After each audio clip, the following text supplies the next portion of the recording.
यदि तपाईँ काठमाडौँको माछापुरी साइडतिर बस्नुहुन्छ भने यो ठाउँतिर जरुर जानुहोला।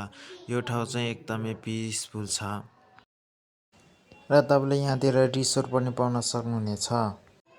म पनि बाहिरतिर खासै निस्किने मान्छे त होइन, तर पनि बहिनीहरूसँग यसो यहाँतिर घुम्न आएको थिएँ हजुर। र तपाईँले यहाँतिर फोटो भिडियो खिच्न राम्रो सिन पाउन सक्नुहुनेछ। हामी पनि फ्रेस भएर फोटो भिडियो खिच्यो अनि हामी चाहिँ फर्किने बेलामा चाहिँ यसो रमाइलो गरेर रमाइलो गरिरहेको क्रममा चाहिँ यो काउवा चाहिँ बिचमा आएर मैले यसो जिस्काइदिएको थियो। कालो भयो त लाज लागेर उडेर गयो। आजको लागि यति नै। Tata bye bye see you.